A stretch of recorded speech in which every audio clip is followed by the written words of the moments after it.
A new psychological study from the National Institute of Mental Health. Just this morning, along with a longtime psychiatrist. The circle of depression is growing wider, broader. 15% of women suffer from this disorder. Affecting over 20 million Americans. Changes that have occurred in the brain. Abnormalities in the neurotransmitters. Is that a chemical imbalance? Patient's got a problem. They've got a drug. 8 million American kids take prescribed medication. Children need psychiatric care. But what if the criminal is mentally ill? It's a punishment, a form of aversion therapy. 10 minute cures on the show, but I want to Seasonal affective disorder. OCD. Oppositional defiant disorder. Schools criticized for over-prescribing.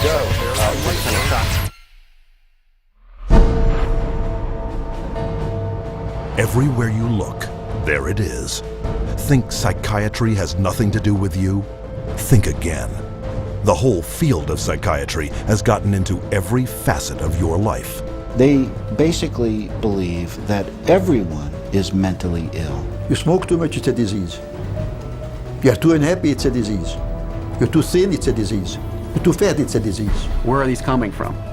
These are coming from the minds of psychiatrists that are dreaming these things up, writing papers and getting published with their names on it, creating these new diseases. First he said that I had ADD, then he said that I was depressed, then he said I might be bipolar, but I don't have ADD anymore. And he said, you know, I've been noticing you, and I wonder if you have it too. What they decided is that both my husband and my son had a chemical imbalance that needed to be corrected with a chemical balancer. There is not one shred of credible evidence that any respectable scientist would consider valid, demonstrating that anything that psychiatrists call mental illness are brain diseases or biochemical imbalances. It's all fraud. There's no reliability of diagnosis, and there is no science. It's just pseudoscience. It's pretend science. This is one of the most open secrets in all of America in the psychiatric field, that nothing is being done that's legitimate, and they're billing for it. Psychiatrists claim that over 1 billion of the world's population is mentally ill. In the past 35 years, the number of people taking psychiatric drugs has more than tripled to over 120 million users today. And right now, they drug 20 million school children with stimulants and other psychotropic drugs. When recently asked about the scientific basis of their profession, those psychiatrists willing to be interviewed offered nothing but excuses. Psychiatric illness is not really illness. How do you evaluate if someone is cured or sick? Cure is certainly something we look forward to. We have no earthly idea how to accomplish. We're not good at causes. We don't know what causes mental illness. But that hasn't stopped them from pronouncing themselves mental health experts and treating people against their will. And the results are self-evident. This psychiatrist, man who's supposed to work to heal people, has done nothing but destroy this man's life, and in destroying his life, destroying the lives of all of his loved ones. Excuse me. They've damaged and ruined my son, and they've trapped him in a system. The way that they treated him and made him feel like he was worthless. Bryant was being kept dumb and high on Ritalin so that they could make $2,500 per month. He gave me Valium, and I got addicted to it. It wiped out my life. My life has been ruined. My joy has been stolen. She was laying there. She took two gasps of air and died right there in front of me. It is really tragic. It's awful. And it's being done for money. That's why it's being done. Oh, it's got to be in the billions. I don't know the exact number, but it's got to be in the billions. It's just unbelievable. This is so big that it boggles the mind. Take the human tragedy you have just seen and multiply it by the millions. Since 1965, nearly twice as many Americans died in government psychiatric hospitals than U.S. soldiers killed in battle in all wars since 1775. U.S. government and private insurance pay out $100 billion every year for psychiatric services, substantially inflating the cost of medical insurance premiums. And while raking in nearly $1/3 of $1 trillion annually, psychiatry cannot point to a single cure. Hard to believe? That's exactly what they count on. And as we will show you, it's how they have been getting away with it from the very beginning.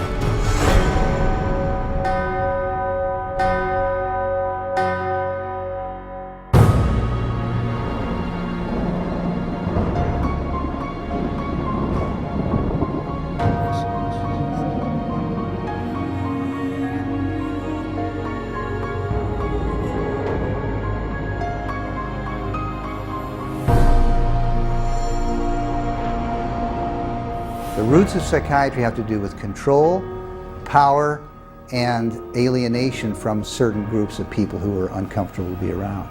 They were locked up in these places to get them out of the way. The history of psychiatry, I think, really is related to institutions. Bethlehem Royal Hospital in London was one of the world's first psychiatric institutions. Commonly referred to as Bedlam, the hospital was little more than a warehouse for those deemed mad. Inmates were confined to cages, closets, and animal stalls, chained to walls and flogged, while the asylum charged admission for public viewings. In the 18th century, William Batty was the first to promote that his institutions could cure the mentally ill. Batty's madhouses made him one of the richest men in England, though his treatments were every bit as inhumane as those practiced in Bedlam, with not a single patient cured. His financial success triggered a boom in the asylum business and an opportunity for psychiatrists to cash in on this new growth industry. This was an era where, on both sides of the Atlantic, specialized institutions for the mentally ill are beginning to be built in large numbers.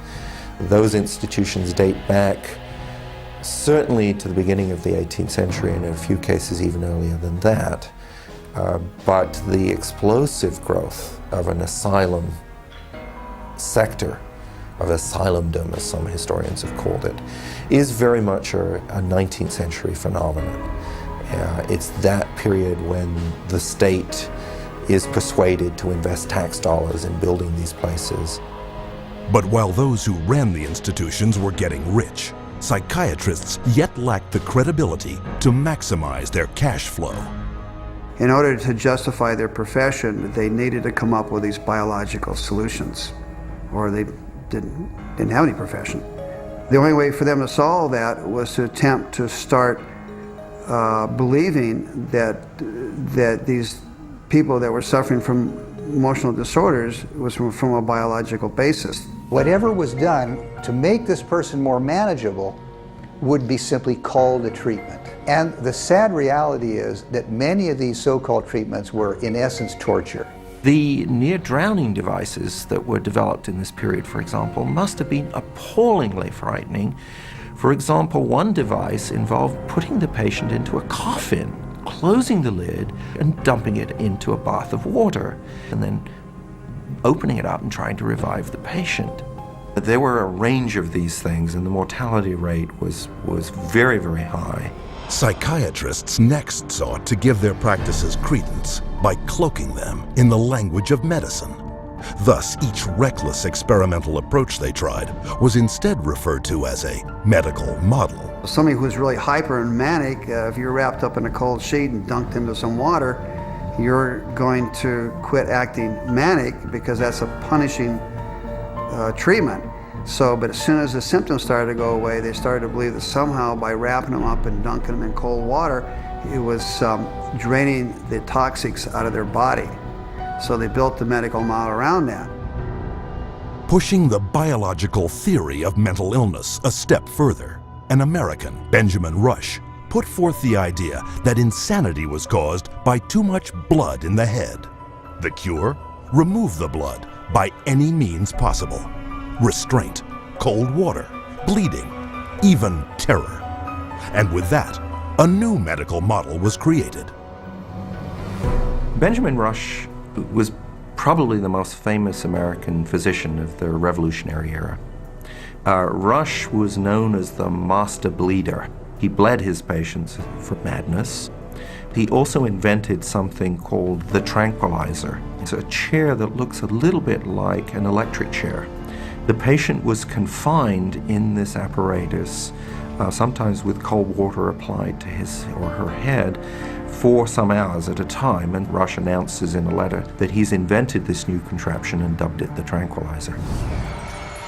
Rush's often lethal procedures were detailed in his 1812 textbook, which remained psychiatry's authoritative source for the next 70 years. He was so revered that in 1965, Rush was enshrined as the father of American psychiatry on the seal of the American Psychiatric Association. As the 1800s wore on, psychiatry's mounting failures at curing madness threatened their financial bottom line, forcing them to invent new medical models. The cures promised when it was delivered. So by the 1860s and 70s, a growing mood of pessimism was covering Europe and North America, that effectively the new institutions were ever growing in size, but not growing in their effectiveness. The 20th century brought more medical models. American psychiatrist Henry Cotton mutilated his patients by removing their body parts, declaring this a breakthrough in the treatment of mental illness. The earliest target was the teeth and then the tonsils and the sinuses, but when patients didn't get better, the enthusiasts for this treatment then started to move down the body and to say, well, obviously patients have swallowed bacteria in their saliva, so stomachs need to go, spleens need to go, colons need to go. As public outcry escalated over torture and maiming of patients, psychiatrists would invent new methods, each one hailed as the miracle cure. But each one was ultimately proven no more effective nor less brutal than the last. This is a history of psychiatry, more or less, to damage the patient. I mean, this is a version of the original model, which was to chain them like animals.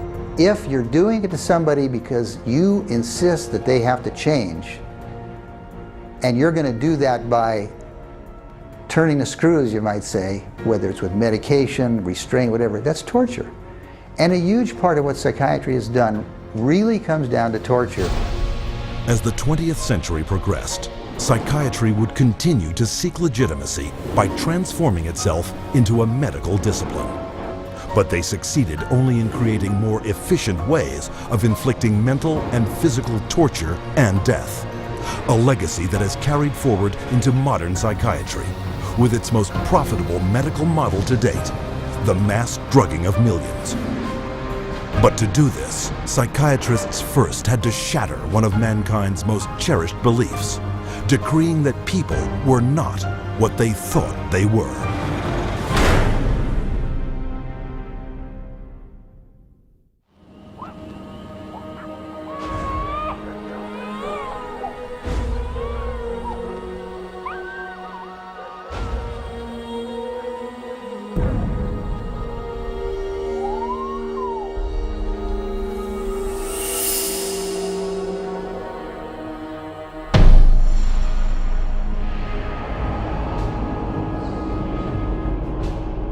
Leipzig University, Germany, 1879.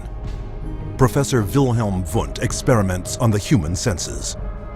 Wundt declares man's thoughts, personality, and behavior are nothing more than chemical reactions in the brain. Wundt became frustrated with his inability to change behavior because he was dealing with the original, psychology. That's the psyche, that's the soul. He created a new science, which was based on man being an animal without a soul, to be trained. Not to be a thinker, but to be trained. Students from around the world gathered to study Wundt's new definition of man as a soulless organism. The spirit of the age was summed up by German philosopher Friedrich Nietzsche. Gott ist tot. Gott bleibt tot. Und wir haben ihn getötet. Following Wundt's theory, a Russian, Ivan Pavlov, conducted animal experiments seeking methods to modify behavior. Pavlov studied Wilhelm Wundt in Leipzig, Germany, in the late 1800s. And he experimented with dogs with electrodes and stimulus response, denying privileges to denying rewards. And he noticed that when you brought out some food in front of animals, dogs in particular, that they would begin to salivate. So he'd ring the bell at the same time that he brought the food out, and then eventually, instead of bringing the food out, he just rang the bell, and of course the dogs got all excited. He called that a conditioned reflex. Pavlov's first human subjects were children. He punched holes in their cheeks to collect and measure their saliva. Pavlovian conditioning became one of the major foundations of a lot of behavioral science research in the 20th century. The idea that behavior could be controlled through repetitive conditioning became known as behaviorism. The behaviorists believed that all children are animals and can be trained as animals. This was the view of behaviorists. As a matter of fact, John Watson, the most famous of the behaviorists, says that you have to treat human beings or look at human beings the way you would look at the ox you slaughter. See, the behavior is not interested in what's up in your head or your soul because they don't believe there is a soul. Watson's successor, Harvard psychologist B.F. Skinner, believed all behavior could be manipulated to suit whatever ends the behavioral psychologist was seeking.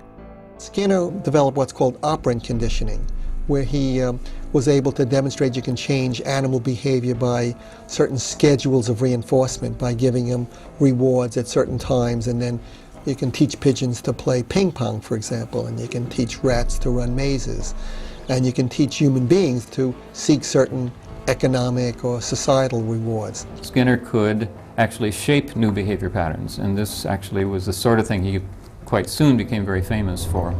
Perhaps his most notorious experiment was the Skinner box. He was designing the Skinner box, which is something like a big playpen, but everything in it's controlled. The temperature's controlled, the light's controlled, and so on. And the idea is then you present children with certain stimuli that you want them to learn to react to. For nearly a year, Skinner isolated his daughter in a box, similar to those he built for rats. The child was stimulated and had to respond in a certain way, like a chicken or a rat in a cage, because they firmly believe that children are animals. If you believe, though, that a child is a human being, you can't train him like a rat. Today, about $40 million a year in taxpayer money is paid out by the United States National Institute of Mental Health for behavioral psychology research, a total of $20 billion for all research since 1948. With these funds, psychiatrists apply the same conditioning techniques developed by Pavlov, Watson, and Skinner. Case in point, a juvenile detention center where children are hooked up to batteries delivering peak values of up to 270 volts and shocked in a procedure called aversion therapy. Antoine was having a number of problems because he was up at a center that was shocking him every time he did anything. There was a button on a little, almost like a TV remote, that would be used and pushed. They will get an additional shock for trying to remove the electrode. So they're expected to sit there and let this electricity pass through their skin without trying to remove it. If they yell in anticipation of the shock, they will shock the student an additional time for yell. The cost to send a student to Judge Rottenberg from New York is about $214,000 per student. These students are tortured. They're given this electric shock therapy for no other reason but to inflict pain. Other techniques include administering electric shock to treat sexual deviance, sending powerful magnetic impulses through the skull to interrupt brain activity, and shooting high voltage through surgically implanted electrodes, all to stifle problem behavior, and costing up to $100,000 per patient. And while this science without a soul led to behavior modification techniques that continue to generate billions in research and treatment, it also laid the groundwork for another psychiatric movement that would cause the deaths of millions.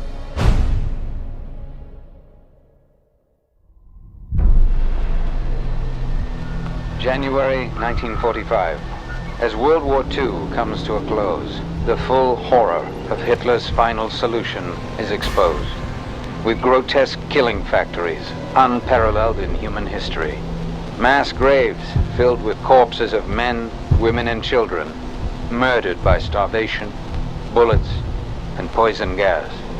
What could drive men to commit such atrocities against their fellow human beings? The answer is the pseudoscience called eugenics, created and promoted by psychiatrists and psychologists decades before the Nazis came to power. The eugenics movement got started in 1883 with Francis Galton, and he felt that human beings should take evolution in their own hands, and that the most talented individuals, the most healthy individuals, the most attractive individuals should have more offspring. There was great concern that people that they considered had poor genes were reproducing faster than the people they considered had good genes. They felt that a medical solution might be the proper one. This is what led to the sterilization movement. It resulted in sterilization of mentally ill people, sterilization of retarded people, sterilization of people we don't like politically and sociologically. So the problem is not with genetics. The problem is a pretend phony genetics used to justify inhumane social policies. Though never proven as anything but theory, by the early part of the 20th century, eugenics had spread to almost 30 countries, from England to Brazil, Mexico, Sweden, Russia, and most notably, the United States, where forced sterilization was widely practiced. Eugenics movement in Germany was somewhat different than the eugenics movement in the United States in that there were many more physicians and psychiatrists. Alfred Plutz was one of the pioneers in the German eugenics movement and how to control the population of those whom he considered inferior. In 1905, along with his brother-in-law, Ernst Ruden, he established the first organization for racial hygiene. Alle Völker müssen eine außerordentlich große Zahl von minderwertigen Schwächlinge, Kränkliche und Krüppel mit sich schleppen.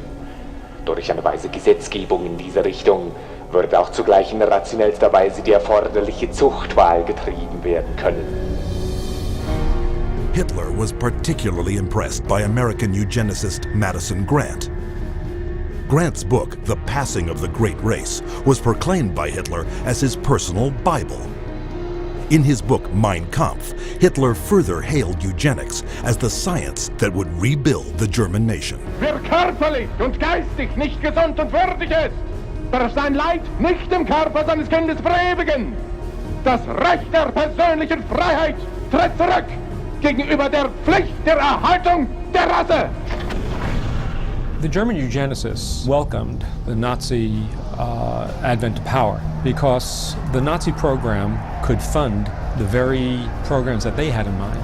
The Nazis gave them political support, financial support, and conversely, the psychiatrists gave the Nazis a medical justification for their genocidal policies. Something like 40% of German psychiatrists had joined the SS by 1933. They weren't forced into the SS, they just joined it naturally, because the beliefs were very, very similar. Ruden and his work led directly to the decision to move from sterilization to murder. Their plan was simple.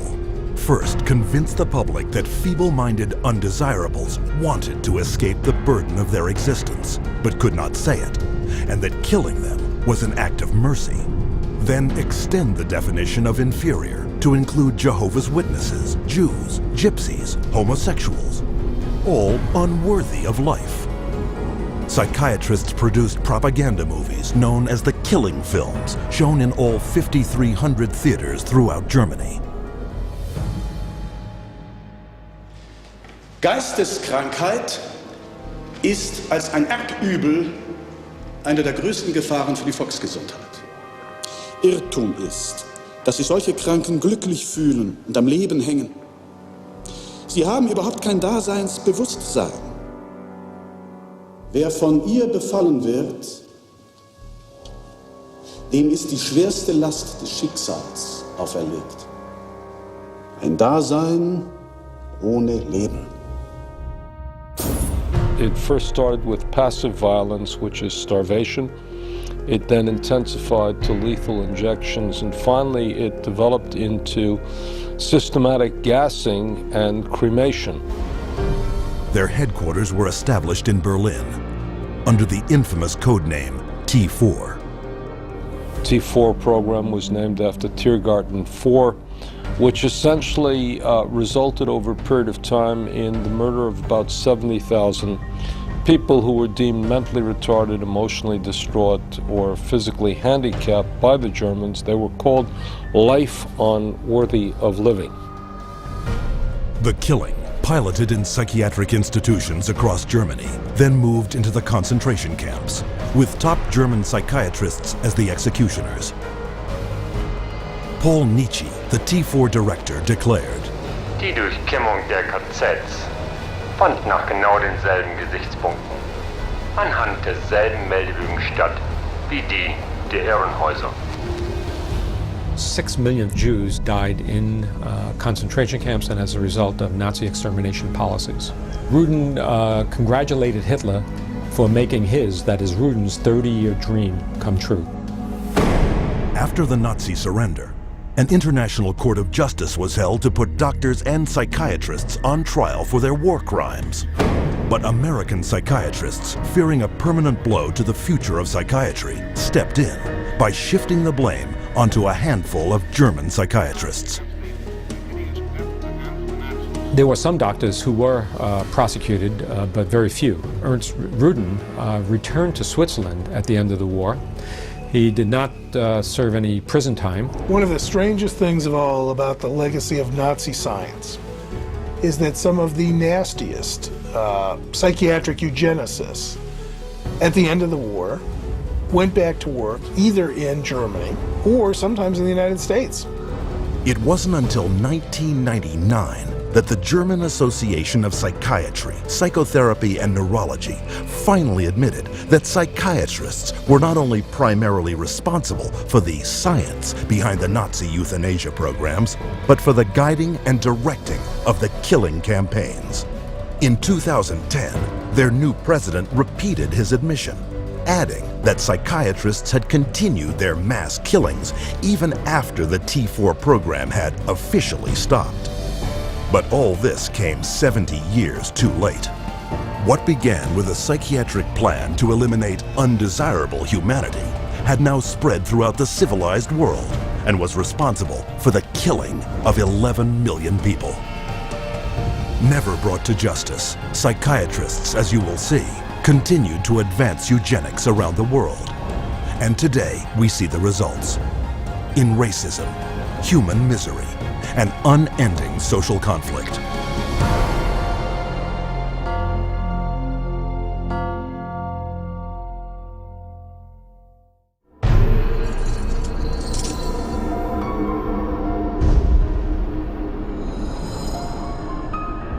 After World War II, a new eugenics was resurrected out of the bones and ashes of the old eugenics. The eugenics movement has been at the forefront to establish a new scientific racism that justifies oppression and exploitation and racism. In fact, racism is inseparable from the roots of psychiatry. The entire history of psychiatry, beginning with scientific conclusions that were made in the 1830s, was an effort to prove the intellectual inferiority of African Americans. Benjamin Rush is the father of modern psychiatry. And he is the one that gave us the term nigritude. He said that all blacks have inherited this disease. And this particular disease, it caused them to be inferior. In addition to that, it was the reason why it was very important that blacks remained segregated and separate from whites so that whites did not inherit this disease. Asserting that negritude was a form of leprosy, Rush justified segregation as a medical necessity, and that became an argument to continue slavery. The fact that you have brutalized a whole group of people had nothing to do with that. It had everything to do with some genetic link, and that basically you were just a diseased person, so when a slave master wanted to get rid of a recalcitrant slave, they could just say, oh, well, they're suffering from this disease. Drapetomania, that is the name of the mental disorder that was contrived by Samuel Cartwright, who said that blacks have a mental disorder if they had a desire to run away from slavery. Running away became such a common problem that psychiatrists attempted to give that a disease. He says, but that's a cure for that. And the question was, well, what's the cure for that? Frequent whippings, frequent whippings. You'd be surprised how that disease clears up when the lash is put in place of their excuses. After slavery was abolished, psychiatric racism not only persisted, it intensified. The American Journal of Psychiatry officially proclaimed that Negroes, as descendants of savages and cannibals, were ill-prepared for higher civilization, while their pseudo-science eugenics stepped up its racist activities. There is a clear and long and intimate connection between the eugenics movement and the Ku Klux Klan. Harry Laughlin, who was the Carnegie Institution's director of the Eugenics Record Office, had a close relationship to the Ku Klux Klan through the publication of a book called White America, which was written by a major Klan leader. So Laughlin wrote a glowing review of the book in the Eugenics News. And at the same time, you have the Ku Klux Klan using eugenics to justify their racist goals. But psychiatric racism wasn't exclusively American. Some of the worst abuses of the 20th century occurred in South Africa, where the government adopted the same racist theories and practices used by Hitler. This was no coincidence. The Prime Minister had studied eugenics as a psychology student in Nazi-influenced Germany in the 1920s. Dr. Hendrik Verwoerd is regarded as the architect of apartheid. He saw South Africa as a divided state with whites, blacks and brown people living in totally separate areas, with black people having no rights whatsoever. With apartheid in place, psychiatrists established mental hospitals throughout the country that were in fact nothing more than slave labor camps. These places operated under a private company by the name of Smith, Mitchell and Company. They were saving money through the cheap accommodation for psychiatric patients while making massive fortune out of money that Parliament had appropriated for medication. So it was a corrupt system. When this operation was finally exposed, it was discovered that 22,000 patients had perished, while at the same time, the psychiatric camps profited $90 million. The World Health Organization issued a report declaring that psychiatry cultivated racism and that its camps had a parallel in the ownership and trading of slaves. During the 1960s civil rights protests in the United States, psychiatrists continued psychiatry's legacy of racism, claiming that black activism caused symptoms of violent schizophrenia, such as delusions, grandiosity, and dangerous, aggressive feelings. In 1972, American psychiatrist Louis Jolly West went a step further, hatching a secret aversion therapy experiment called the Violence Center. His government-funded plan: implant electrodes in the brains of African American and Hispanic males to shock them should they exhibit any violent behavior. And if that didn't work, chemically castrate them with drugs. When West's racist proposal met with public outrage, the plan was quickly shelved. Though psychiatry's unrelenting racist theories were blunted, they were not stopped. In 1994, psychologist Richard Herrnstein co-authored The Bell Curve, claiming to prove that blacks were genetically disabled and therefore inferior to whites. The Bell Curve really argues a very old eugenics idea. It argues that people are born with different kinds of intellectual abilities, that these are inborn pretty much at birth. It goes back to the notion that somehow black people are genetically and biologically inferior to white people as a way to justify what was really its programs of social racism and social sexism. And you see that kind of thinking going on in public school testing and IQ testing and educational testing and tracking. And this new tool fit into that old mold. It was a new tool that could prove the intellectual inferiority of African Americans. The psychiatric profession has done great damage, certainly in the past, and far too many in the present too, to subvert democracy and perpetuate racial stereotypes, even more, deep racism in society. We have to battle against this continual misinformation, disinformation, pseudoscience.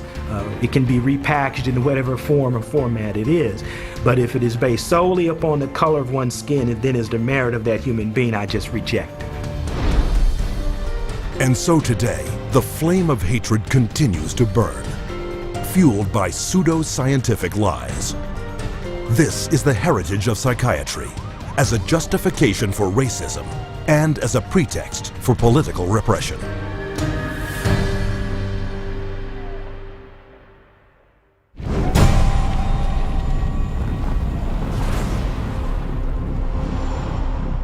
Быть верными коммунистическим идеалам, убежденно, с революционной настойчивостью, претворять в жизнь ленинский завет, учиться коммунизму, трудиться самоотверженно, по-коммунистически, всей жизнью своей, утверждать на земле дело Ленина, дело партии.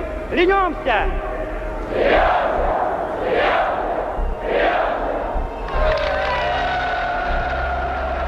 The Soviet regime demanded absolute loyalty. Those who did not toe the party line were considered dissidents and labeled enemies of the state. With no more than a whisper to the secret police, they would vanish into one of these special psychiatric hospitals. Despite the risks, these so-called dissidents put their ideas of freedom into action. Я вел жизнь тайную, конспиративную. Никто не знал, что я это делаю. У меня была маленькая подпольная типография. И я стал делать листовки. While others considered themselves loyal Soviet citizens. Я, например, считал, и то уверенно считал, что я один из лучших советских людей. Когда уже даже меня арестовали, и написали особо опасный государственный призыв, я рассмеялся. Я при нем, при этом же самом нынешнем генерале, рассмеялся. А он меня вызывает психиатра на утро. According to Soviet psychiatrists, they all suffered from inflexibility of convictions, a symptom of a new disorder, sluggish schizophrenia. Вот когда добьешься, тогда я заем. Так, до конца пей. Пей, ну я не буду с ним. Ребята, не заставьте его. Давай пей, брат.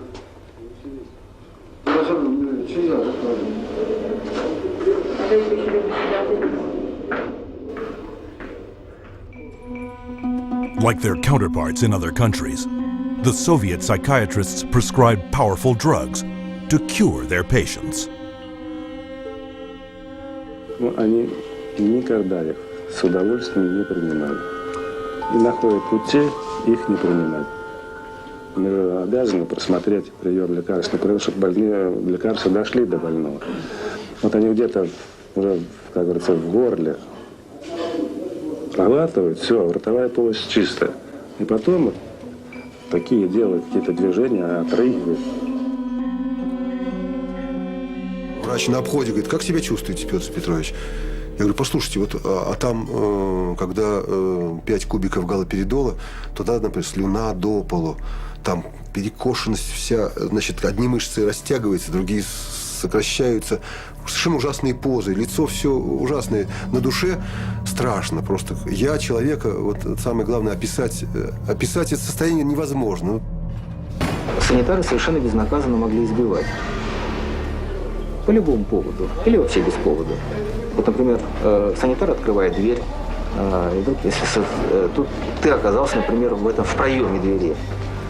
И вот этого достаточно было, чтобы, скажем, получить удар. Если больной, скажем, оказывал сопротивление при избиении, то Его могли привязать, и привязывали, и избивали, и продолжали избивать уже привязанного. Проходит, допустим, год-два, там выписывают убийц, выписывают насильников.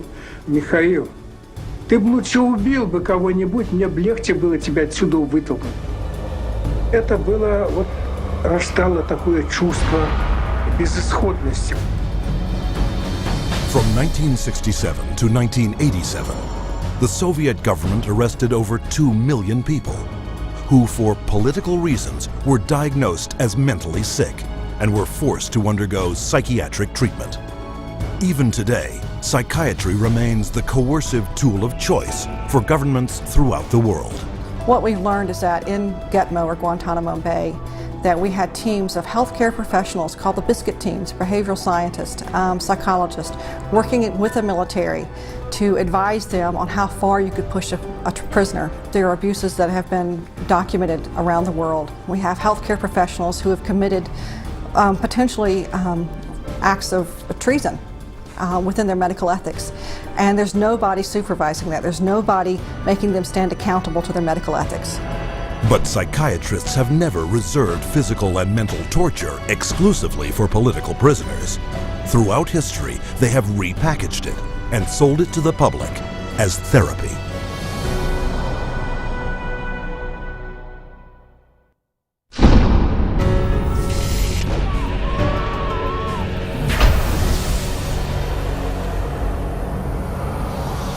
Beginning in the 1920s, psychiatrists embraced a new group of procedures that claimed to work by creating intentional damage to the brain.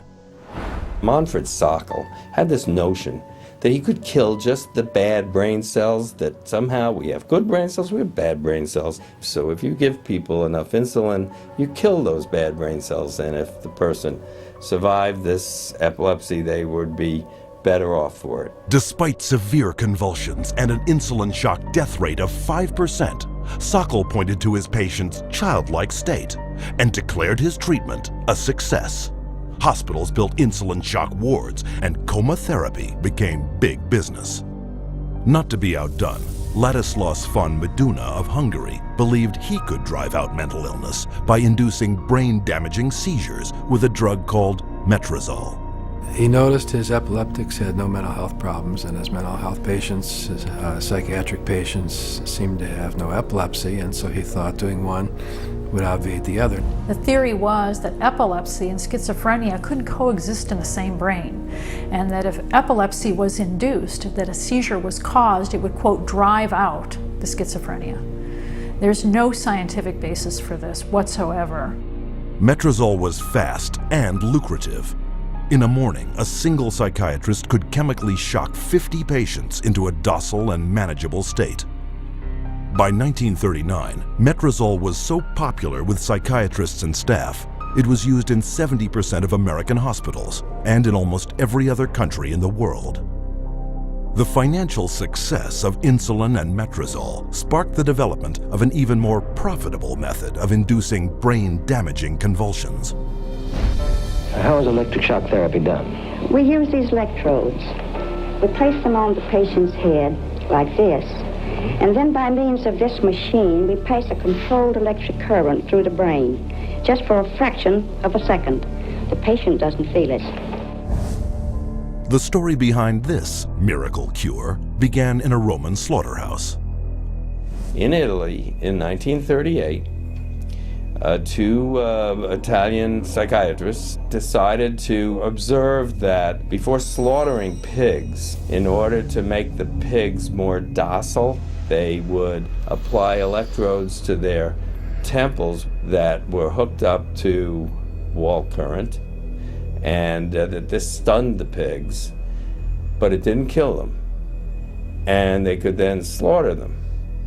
Well, this gave them the encouragement to try inducing convulsions with electricity.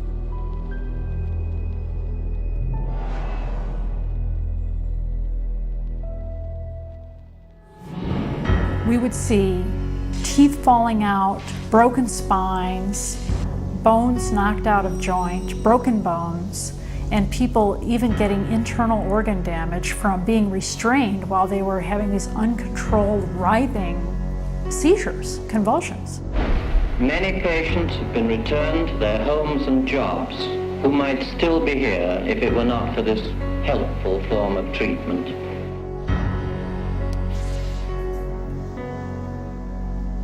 Having successfully sold brain damage as a cure, psychiatrists search for even more precise ways of targeting the brain. This was jump-started in 1848 when an explosion blew a steel rod straight through the head of Vermont railway worker Phineas Gage. While Gage survived, his personality was dramatically altered. 70 years later, Portuguese neurologist Guise would try to obtain a similar result by drilling into a patient's skull and squirting pure alcohol directly into the brain, killing the tissue of the frontal lobes. Moniz called this new procedure a lobotomy.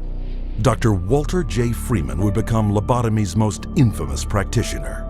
He discovered he could do it faster without having to drill through the skull.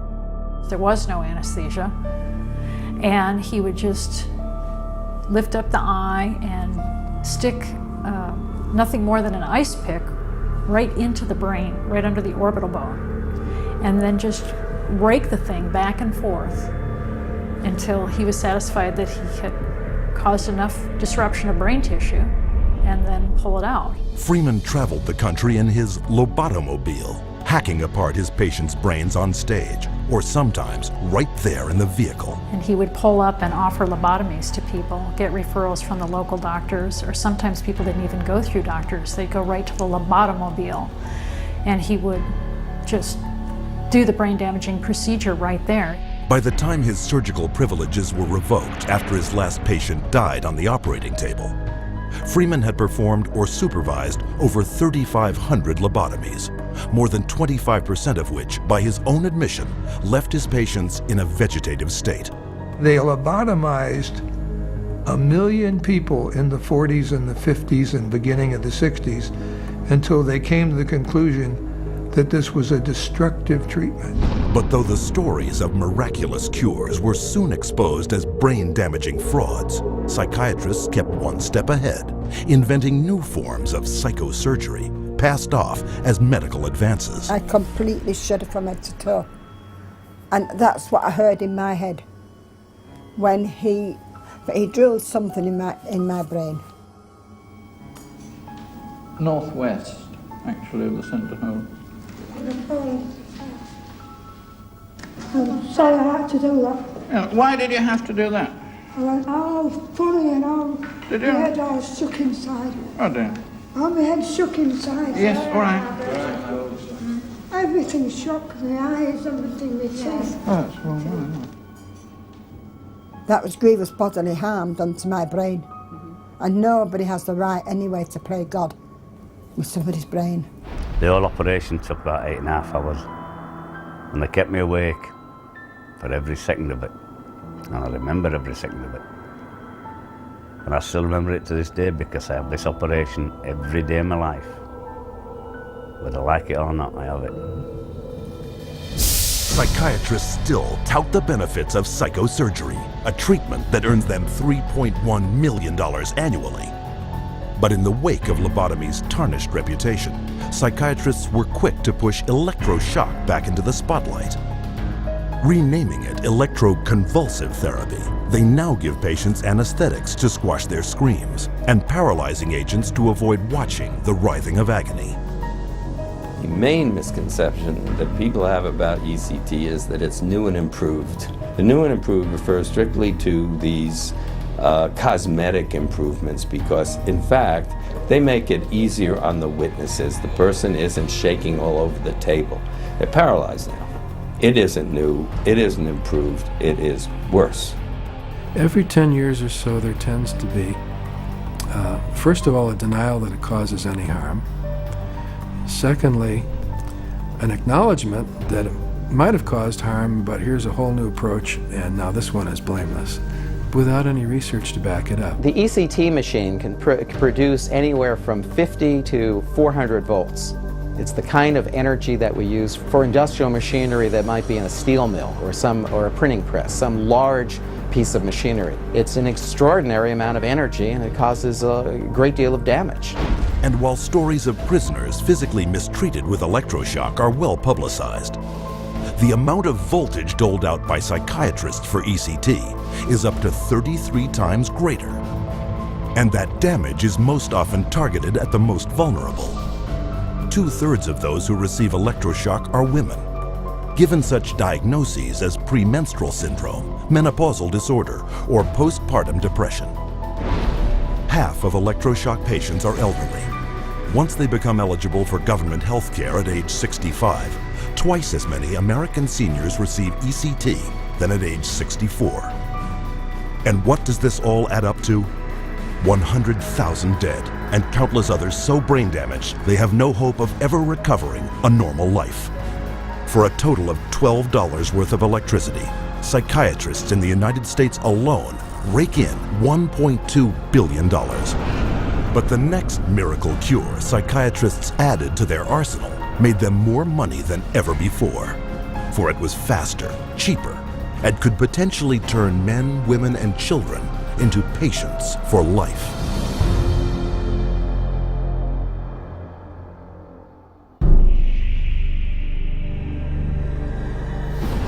By the early 1950s, psychiatrists discovered their next miracle cure. A chemical originally designed to kill parasites in pigs, their new discovery hindered brain function in much the same way as shoving an ice pick into the eye socket. It was an old treatment in a new disguise.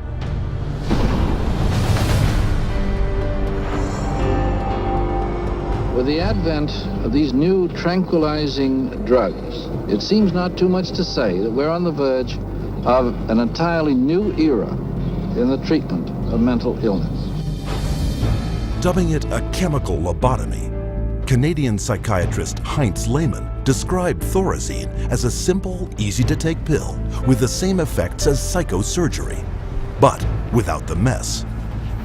Thorazine provided psychiatry with the entry into mainstream medicine. It had its magic bullet. If I'm a psychiatrist and I have to spend an hour talking to someone in psychotherapy, there's only so much I can charge for that hour. But if I can come in, give you a pill, and send you back out in 15 minutes or 10 minutes, that's a much more efficient use of my time monetarily. What psychiatrists didn't tell the public was that Thorazine caused a crippling neurological condition known as tardive dyskinesia. And that's a neurological syndrome where you have muscle twitches, abnormal jerks, which are uncontrolled, and they either last for a long time or sometimes they're permanent. So that's very clear, very well recognized long-term or permanent brain damage from these medications. Mr. Blount has virtually no signs of his original illness now. The signs that the movements of his mouth are completely side effects of the drugs that he was on for 20 years. Mr. Blount is quite rational. He understands what's going on.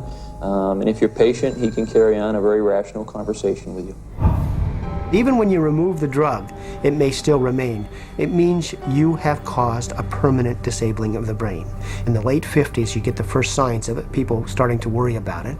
But it's not until the late 70s that psychiatrists start warning their patients about it, 20 years. Thorazine's manufacturer, SmithKline French, had good reason to keep a lid on the bad news. In the first year alone, SKF saw a more than 500% return on their original investment. With the public and the press kept in the dark about the severe and disabling side effects, prominent doctors and psychiatrists met in Puerto Rico to lay the groundwork for the expansion of psychiatric drugs far into the future. Psychiatrist Dr. Nathan Klein wrote this in the conference's final report. The present breadth of drug use may be almost trivial when we compare it to the possible number of chemical substances that will be available for the control of selective aspects of man's life in the year 2000. Dr. Klein spearheaded a movement flooding new psychiatric wonder drugs onto the global marketplace, backed by a massive publicity machine spending hundreds of millions of dollars. Psychiatry was now an industry of drug pushers. By 1970, The American Psychiatric Association was so dependent on drug company money that 30% of its annual budget came from pharmaceutical advertisements in its official journals. So we had money flowing to trade organizations, we had money flowing to the doctors, and to their journals. Well, we all know that that is going to influence how they think. The majority of National Institute of Mental Health and National Institute of Health scientists are getting more money from drug companies on the side than their tax-based salary. With so much money to be made, all psychiatrists needed was a scientific theory to justify it. Their solution? An official report declaring that all mental problems derive from a so-called chemical imbalance in the brain, requiring drugs to correct. This chemical imbalance is one of the greatest fallacies ever foisted upon patients and the public. There is no chemical test to show an imbalance related to any psychiatric disease, whether it's depression, anxiety, what have you. The chemical imbalance is for the benefit of the psychiatrist. It has to be there so that psychiatrists can treat it. But fraudulent chemical imbalance theories could not hide the mounting evidence of common and terrifying side effects, such as akathisia. Akathisia is like an extreme inner nervous agitation. People describe it as wanting to crawl out of their own skins. And this happens with great frequency, and it is absolutely, totally well understood to be associated with suicide and violence and homicide. After years of these reported side effects and cases upon cases of violence, self-mutilation, and death, in 1991, health experts, legislators, and the public finally forced the FDA to order an investigation. I know with absolute certainty that if Charles had any idea of the side effects of Prozac, he would never have taken it. I had two sons, David Lee, age 8, Billy 16, wife 20 years, all gone. I'll tell you why. After being on Prozac for 21 days, my wife shot and killed both of these two boys right here. She turned the gun to herself and shot herself twice. I took the 9mm automatic, sat down on the bed and put the gun to my head, and I blew a 4-inch hole out the back of my arm instead of my head. Thank God I was a lousy shot. Had someone looked further into Prozac, steps could have been taken to avoid it. What was supposed to be an unbiased hearing was a panel of psychiatrists, the vast majority with personal financial ties to pharmaceutical companies. They basically couldn't find an expert, a doctor, a psychiatrist, at a leading medical school who basically in some way or another didn't have a consulting agreement, hadn't taken money from the pharmaceutical companies. I do not find from the evidence today that there is credible evidence to support a conclusion that antidepressant drugs cause the emergence and or the intensification of suicidality and or other violent behaviors. 500 deaths, 33 murder cases, and over 20,000 adverse side effects. Would you like to tell me why this drug is still on the market? Is there an alliance, an unholy alliance between the psychiatric community, the pharmaceutical industry, and the FDA? And the answer is yes. This unholy alliance became all too apparent in 1997, when pharmaceutical companies persuaded the FDA to allow them to advertise directly to the public, with psychiatrists providing medical endorsement. And in just 3 years, sales of psychiatric drugs skyrocketed, almost 2.5 times. When the numbers of violence and suicide victims shot through the roof, public outrage finally forced the FDA to issue warning labels on antidepressants. But by then, 13 years had passed, billions of dollars had been made, and psychiatrists were marketing their next wonder drugs. Over 120 million of the world's population are taking psychiatric drugs, backed up by fake science and endorsed by regulators who are bought and paid for. Their harmful medications gross more than $84 billion a year. And while psychiatrists were finding a way to diagnose and drug millions of people across the globe, on another front, they were continuing their assault on our most personal freedoms.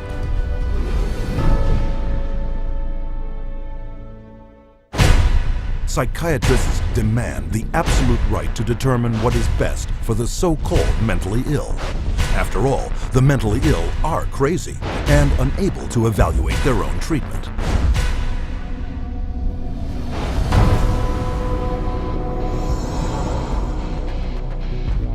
To enforce their authority over others and keep their institutions filled at profitable levels, psychiatrists use a method called involuntary commitment. When you go to a real doctor, say a family doctor or a cardiologist, a patient always has the right to refuse treatment. So there is no such thing as involuntary treatment when it comes to clinical medicine as practiced by real doctors. Psychiatrists, of course, believe that people can be treated against their will. In 1956, psychiatrist Winfred Overholser presented a plan to Congress intended to take involuntary commitment to a whole new level. The plan: purchase 1 million acres of Alaskan wilderness, build a huge mental asylum, and change the commitment laws so that anyone could be shipped off with no more than a simple nod from a psychiatrist.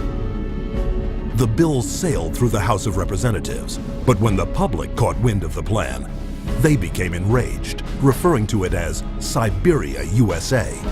The bill was quickly struck in the Senate. But while the death of the Siberia bill put a stop to their large-scale plans, involuntary commitment still remained the most effective and profitable method for filling psychiatric institutions. Again, the person has committed no crime and has no trial and is sent directly to a mental hospital, which is really a prison. How many people go to an insane asylum and say, please lock me up? Doctors don't lock up anybody. Psychiatrists lock you up. Even children can be taken from their parents with little legal recourse. They just invaded our home.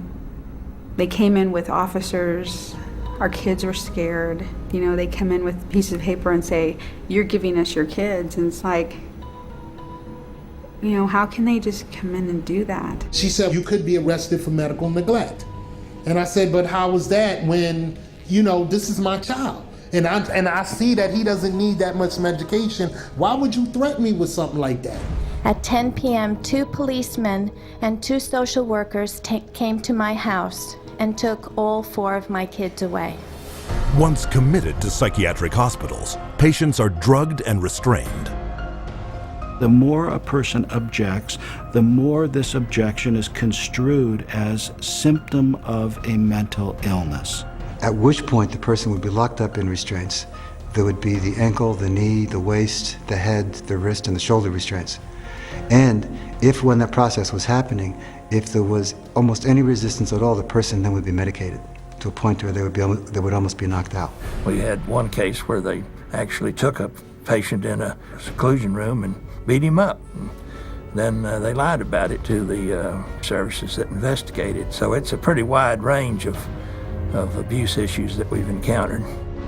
Psychiatric staff provoke their patients into violence so they can bill insurance companies up to $400 a day for each restrained patient. A patient would resist diagnosis, resist treatment, and also want to leave treatment while they were at the hospital. And invariably, every time, that person's situation would be exacerbated until they were put in constraints and medicated, at which point there would be documented reasons to keep that person in treatment. The burden of such claims is passed directly to the public in the form of soaring healthcare premiums. As for their victims, the experience is traumatic and even lethal. 16-year-old Rochelle Claiborne died in Laurel Ridge's care last August. The state report shows during the restraint, quote, Rochelle stated several times she could not breathe. In almost all respects, the staff behaved appropriately, followed the standards. By taking advantage of weak or vague restraint laws, psychiatrists and their staff are almost never held criminally liable for assault, battery, and murder.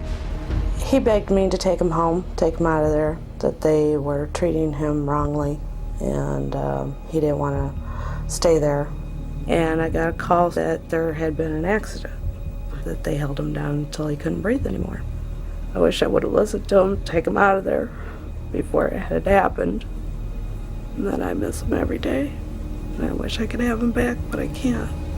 To this day, no one has been charged for the child's murder.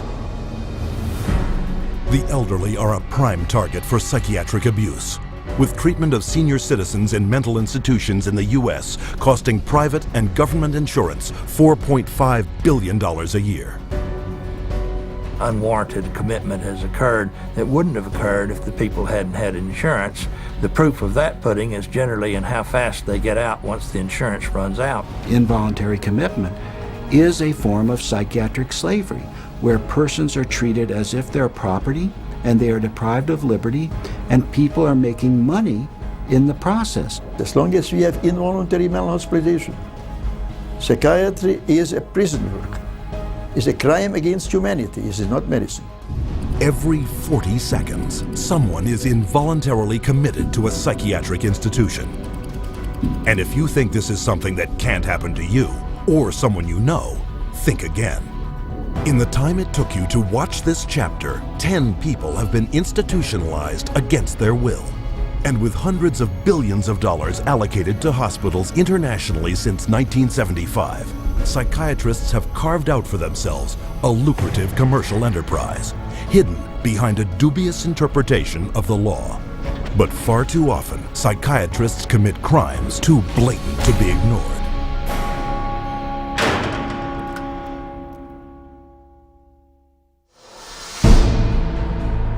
The FBI has raided the headquarters of one of the nation's largest operators of psychiatric hospitals. Hundreds complained of overbilling, misdiagnosed conditions, and insurance fraud. Investigators say they found more than 5,000 similar cases in all 50 states. Psychiatrists clearly are getting rich. Psychiatrists traded drugs for sex, filed false insurance claims, and exploited patients sexually. We have uncovered some of the most elaborate, aggressive, creative, deceptive, immoral, and illegal schemes being used to fill empty hospital beds with insured and paying patients.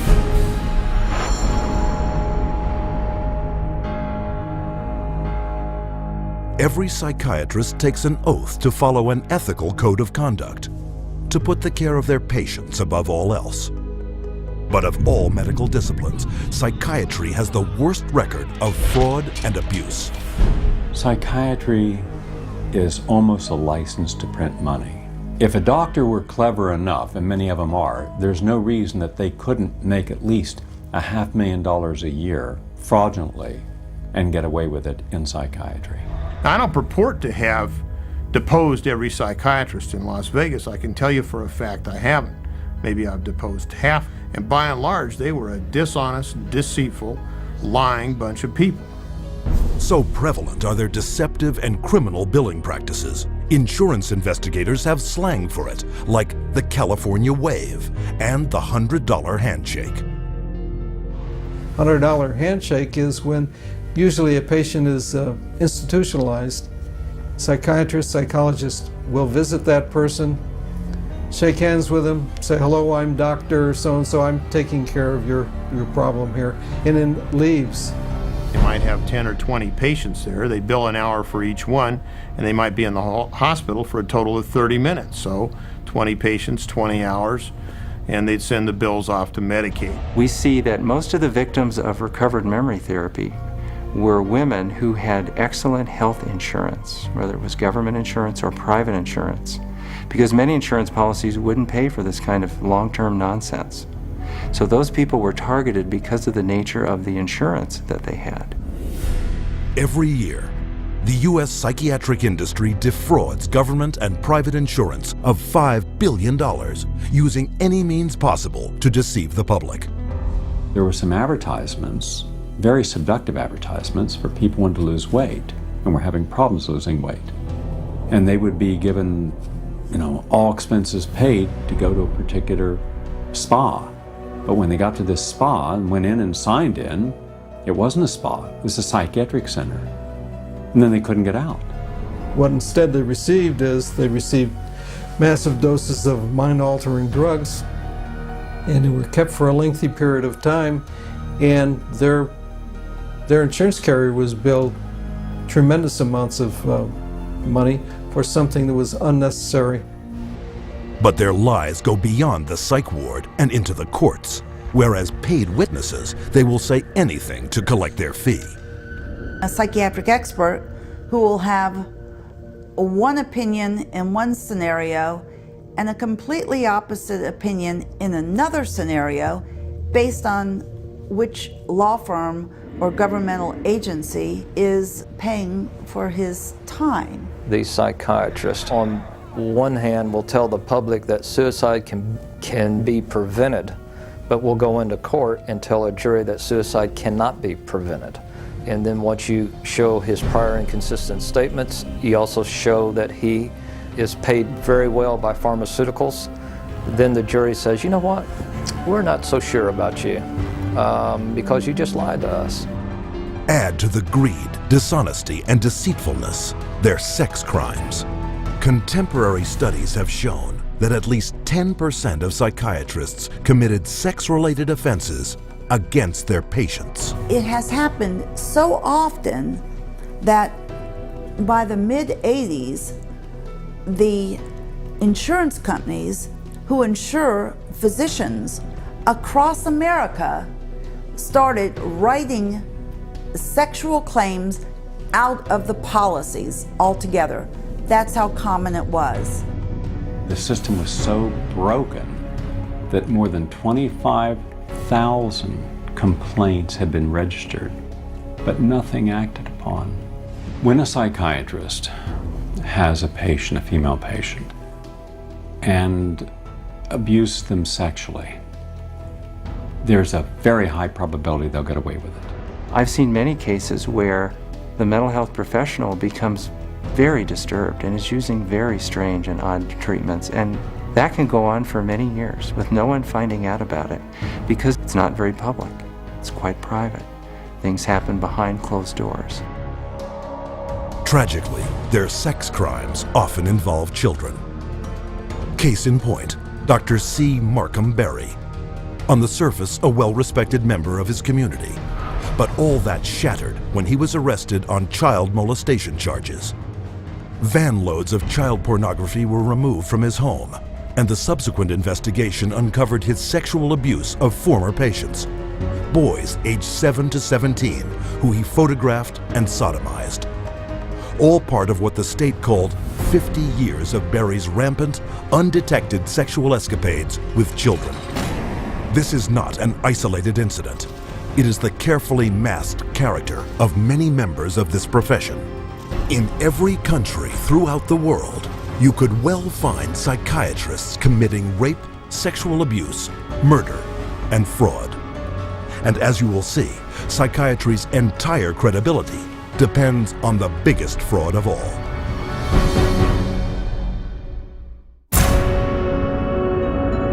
I was diagnosed with a chemical imbalance, manic depression. They diagnosed me with having ADD. He told me I had conduct disorder. ADHD. Mild depression. Major depression. Manic depressive. Borderline personality disorder. Compulsive disorder. Anxiety. Depression. Schizophrenia. Depression. Sleep disorder. Identity problem disorder. But all of these so-called diseases are just made up. They just fabricated. They're fictions of psychiatry imagination. What would psychiatrists do without their labels? They couldn't pretend to be real doctors anymore, you know? Neither could psychologists, you know? Diagnosing, what a godlike thing to do. Making diagnoses, and here's your treatment, a pill. Because so far they're not proving that any so-called mental illnesses exist. These are labels, and that's all they are. But without proof, you can't have credibility. So psychiatrists manufacture their own.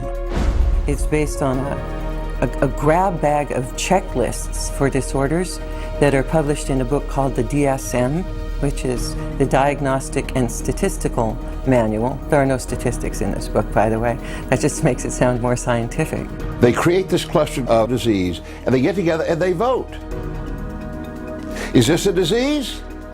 All in favor, say aye. The American Psychiatric Association is the publisher and owner and wealthy owner of DSM. They've made a great deal of money on DSM. Since the first edition of the DSM, the number of mental disorders voted into Psychiatry's diagnostic manual has grown to 374. And with each new disorder, psychiatrists create yet another way to defraud the public. If you have 27 ways to bill in the DSM, that's 27 ways to bill. If you have 300, that's 300 ways to bill. So you can pretty much find anyone walking on the street that could fit into a DSM somehow. When you build insurance companies, you can't say the word. You've got to say a number. And they have numbers for the most ridiculous things. You know, like arguing with your mother or peeing in the bed. Adolescent rebellion disorder is an official psychiatric diagnosis. Arithmetic learning disorder is an official psychiatric diagnosis. General anxiety disorder is a recent diagnosis. The psychiatric industry takes advantage of that. They say, wow, we can get these things categorized and make it look scientific, so let's label everything. Now we have a label for it. We can put a coding. If you've ever seen a medical insurance form, everything has a code. In DSM, it just looks like sort of some magical numbers. Of course, what we're talking about is reimbursement for mental health treatment as an illness. The more types of codings, the more types of illnesses you can come up with, the more claims can be paid, and the more reasons for treatment, and the more reasons for revenue for the psychiatric establishment, for the hospitals, and of course, the pharmaceutical companies. Incredibly enough, while presenting the DSM to the world as scientific fact, psychiatrists freely admit its utter lack of science.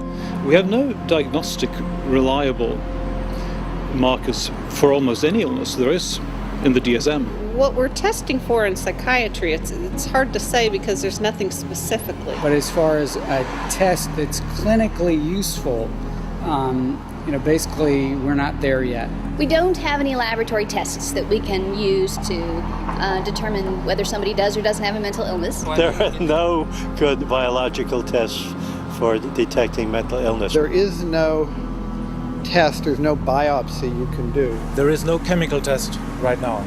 There are no specific tests to confirm the diagnosis or show the improvement, like any blood tests or any x-rays or anything like that. Oh, in my practice, I don't do any tests. I just speak with people and listen to them, and then I make a decision in what kind of illness. These diagnoses vary as widely as the psychiatrists who make them. In this hidden camera footage, a person visited several different psychiatrists, complaining of the same symptoms. I'm extremely unorganized, and I didn't used to be. It's caused problems in the family. It's caused problems getting, I'm self-employed. So you've got ADD, ADHD, and you're depressed, and your depression is bipolar depressed. You have a brain chemistry disorder, and it's probably genetic. You have a lot of the symptoms of depression. So it seems like it is a mixed picture. What that means is like we got some depressive symptoms and some, high symptoms. If you're bipolar, I'll need to give you a mood stabilizer. We don't know. I kind of doubt it. It's considered low-grade bipolar. You are more of the ADD than ADHD. And as far as medications for depression, because I would recommend that you start a medication, which are Prozac, Zoloft, Paxil, Celexa. Usually Propylene XR is pretty good. They'll give you some Lexapro in the morning and some trazodone at night. Lamictal is a better medication for that. It works on your depression also. But the treatment for any bipolar cycling is the same. Lithium. Remeron is another one. Trazodone. Segradol. Depakote. Lobotrin. Lexapro. Lamictal. Equatroid. Depakote. Lithium. Ambien. You may need an antidepressant also with your Lamictal. We don't know if I give you a medication if it is going to work or not. To a certain degree, it's trial and error. You never know if it's the right drug. How many people have I cured? Well, there are no real cures right now in psychiatry. I have cured none of my patients. We're always challenged by our lack of knowledge. In fact, we don't know what the causes of mental illness are. Most mental illnesses, we do not know the cause. Of course, it would be nice to know exact reasons of disorders, but maybe in the future. I'm the Director of Research at the American Psychiatric Association. We don't know the etiology of really any of the mental disorders at the present time.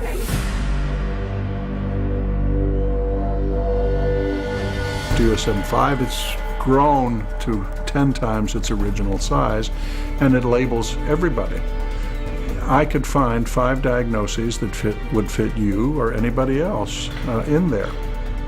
Compare this to the research methods of pathology, a real science that discovers real diseases using a wide variety of precise diagnostic tests. We do millions of laboratory tests as well as the structural examination and the microscopic examination.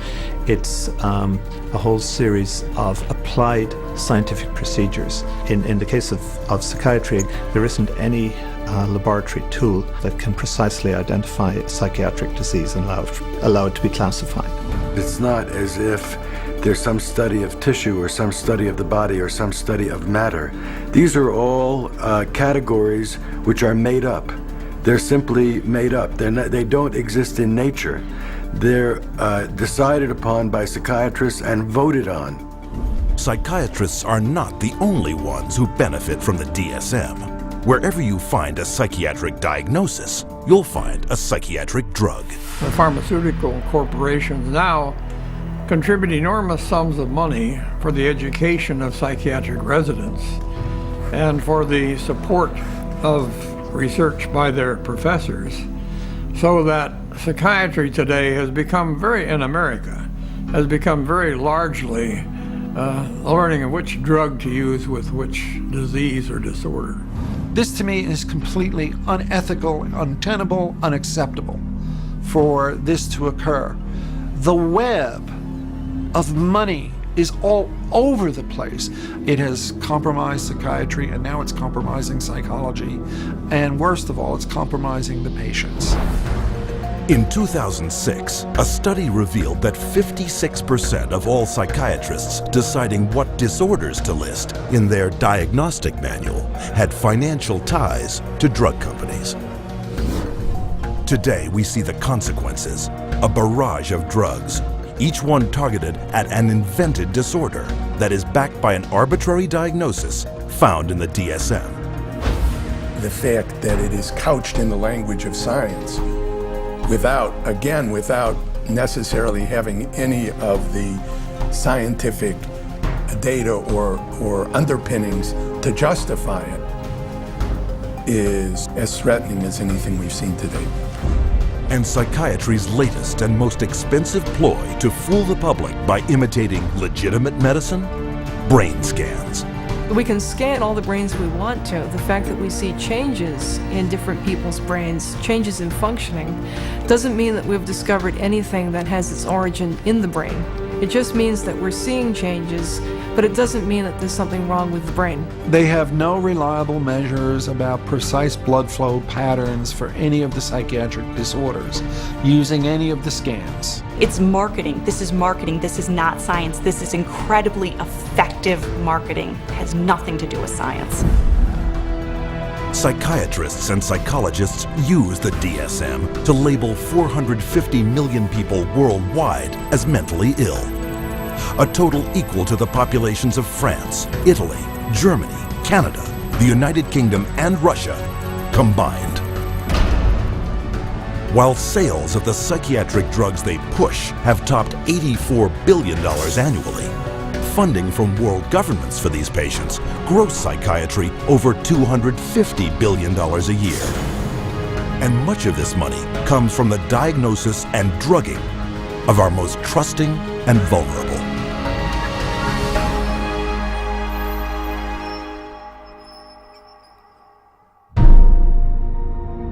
We have swallowed all manner of poisonous certainties fed us by our parents and school teachers. If the race is to be freed from its crippling burden of good and evil, it must be psychiatrists who take the original responsibility.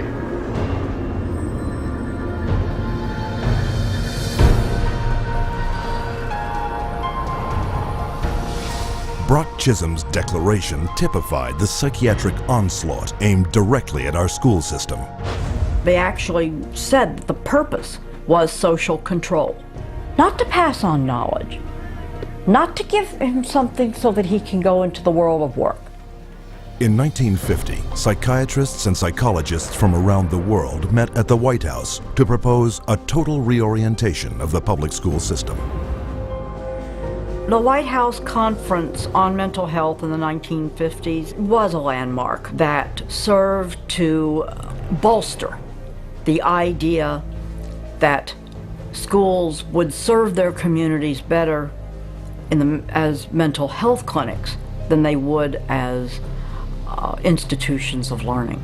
In the early 60s, the world of psychiatry started to really go places in this country. Little by little, it came into our schools, our educational system.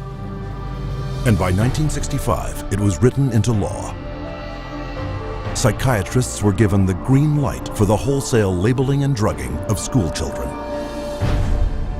A child is labeled ADD or ADHD the minute he can't sit still for a 10-15 minute period of time, or he talks constantly or ignores the teacher completely. That will get him and earn him an ADD or ADHD label. The labeling of attention deficit hyperactivity disorder, ADHD, went into full swing in 1987. Within 1 year, 500,000 American children would be diagnosed as ADHD. By 1997, that number had soared to 4.4 million. In response to widespread public alarm at this apparent epidemic of mental disease, the U.S. government-funded National Institutes of Health assembled a panel of prominent doctors and psychiatrists to explain to parents and educators exactly what ADHD was.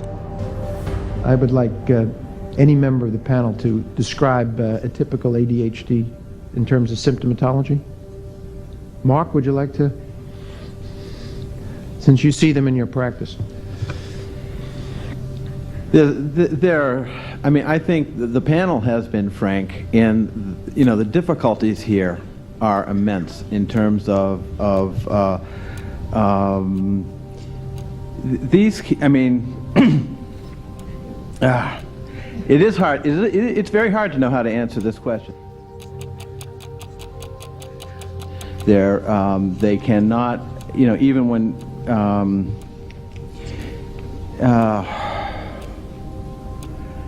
They are as if driven by a motive. There are some good clinical descriptions.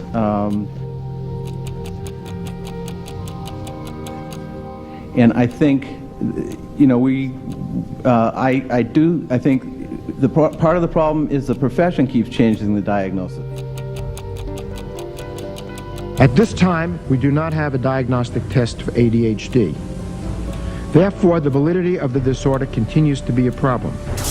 But this shocking admission did not stop school psychiatrists. 2 years later, the number of American students diagnosed with ADHD had shot up to 6 million. Today, 20 million children worldwide are labeled with some form of mental disorder, a diagnosis often made in a matter of minutes. We would sit behind a two-way mirror along with the parents. We would then look at the child. We would do small manipulative activities with them to see where their deficit was.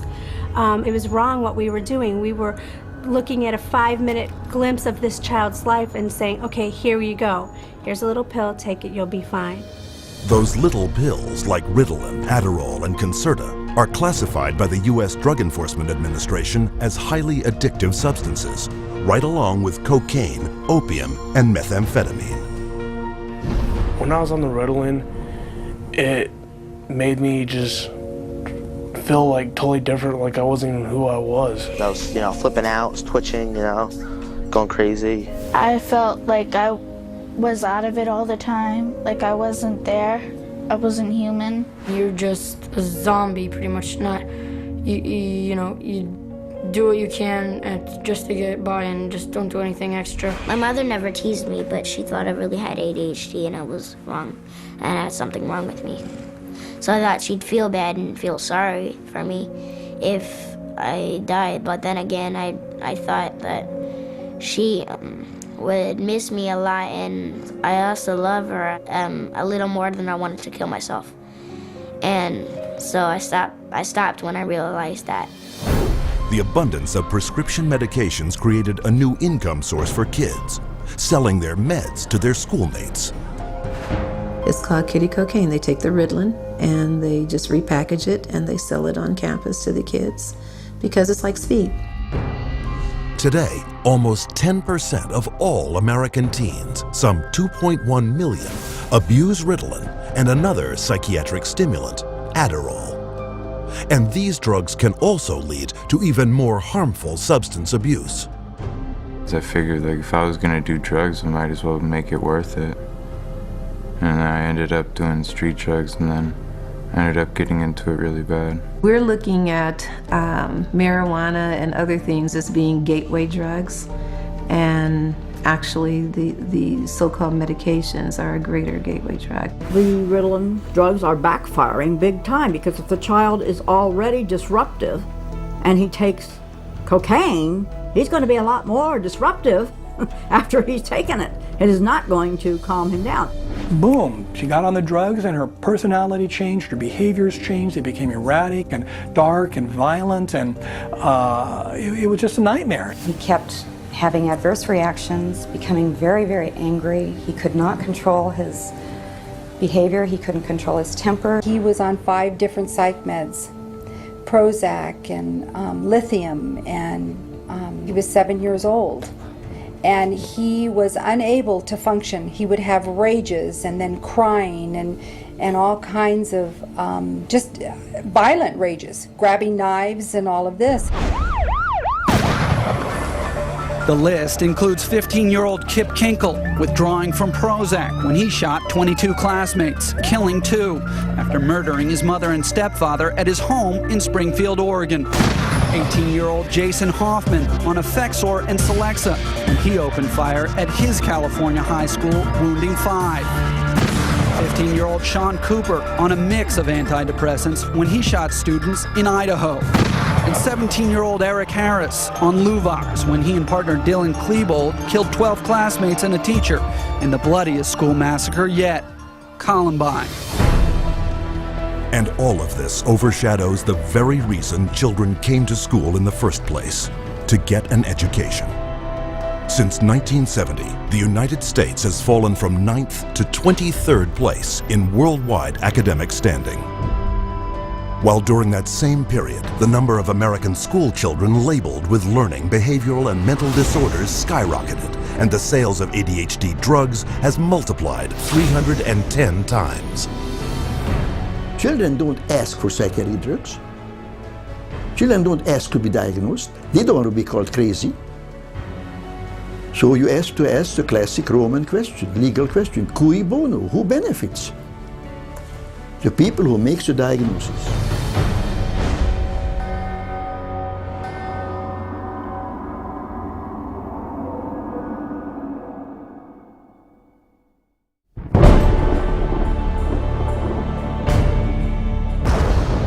Psychiatry should actually go into government, that politicians should listen to psychiatrists. Psychiatrists should be in every parliament and should direct and monitor political activities.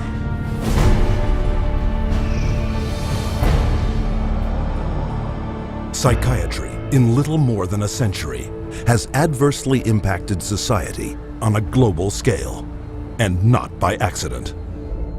People aren't aware that in 1940, a prominent British psychiatrist, Colonel J.R. Rees, addressed the National Council on Mental Hygiene and set the agenda for psychiatry for the next 60 years.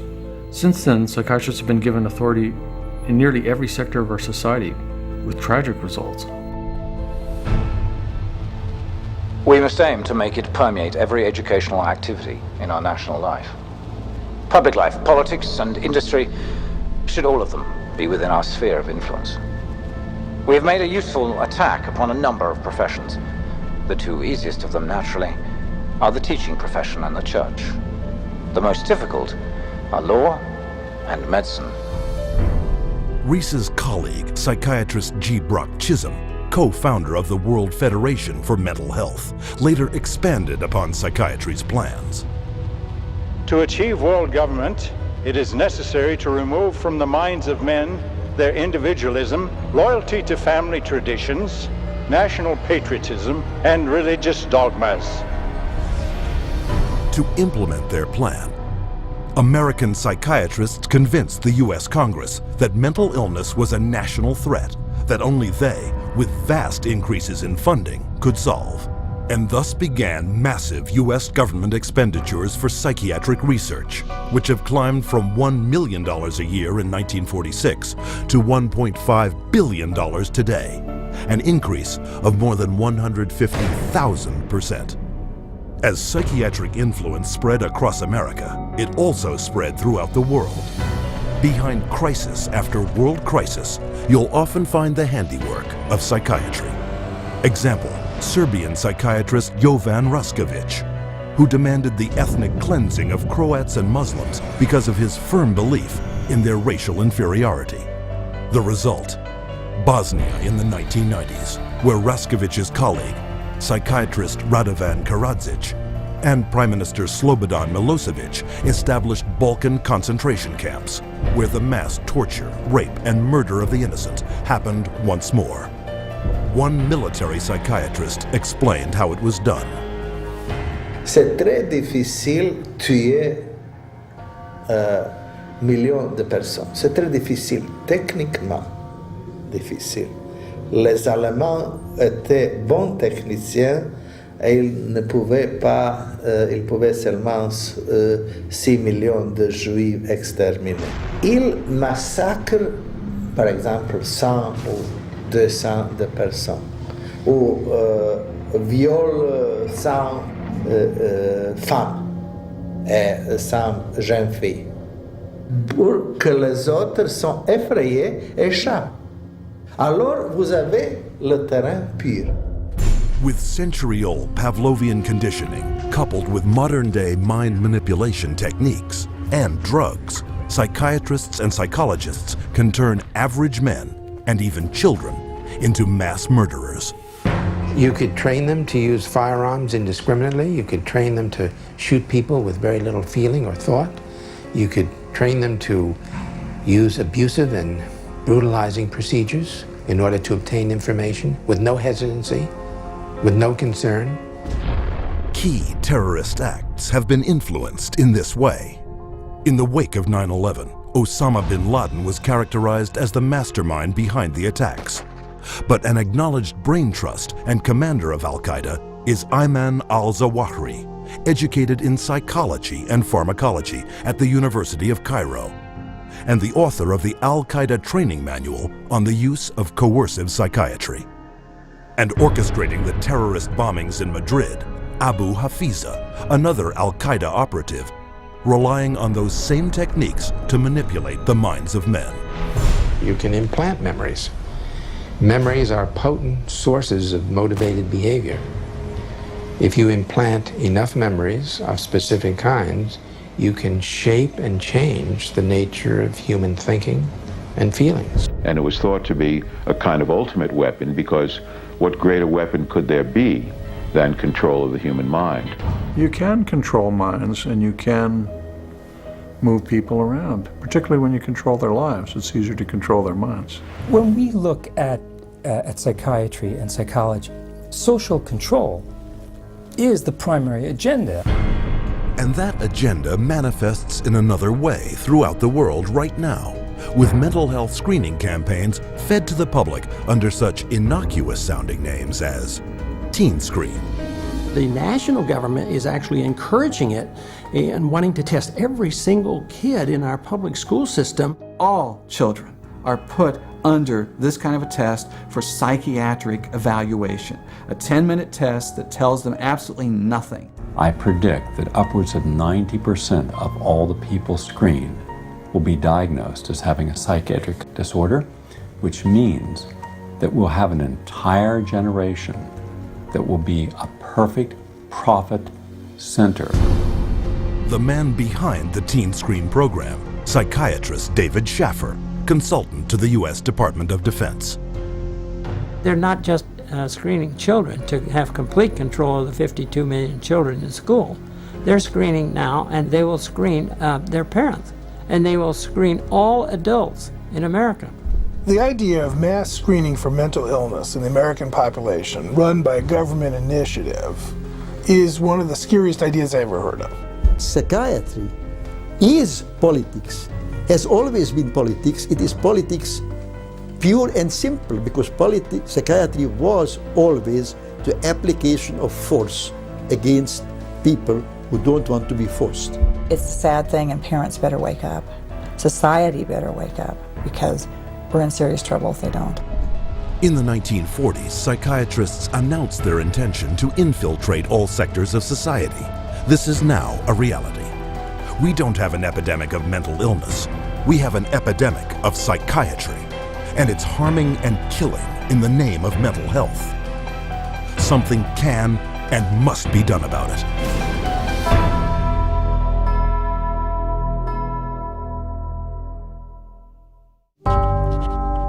Tonight's premise, are we pushing pills on our kids? They are on everything. There are even kids in the system as young as 2 years old on the drug. Millions of Americans are taking mood-altering drugs. An alarming increase in the number of people using antidepressants. Dangerous side effects of antidepressants. Drugs that have already killed nationwide. There are over 200 suicides, 300 murders. Priests, new mothers, scholars, Iraq veterans, senior citizens, all dying violently. All were on antidepressants.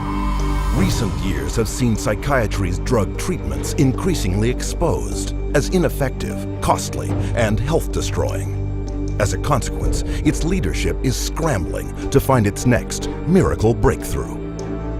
But given its history, psychiatry is, as the saying goes, a leopard that cannot change its spots.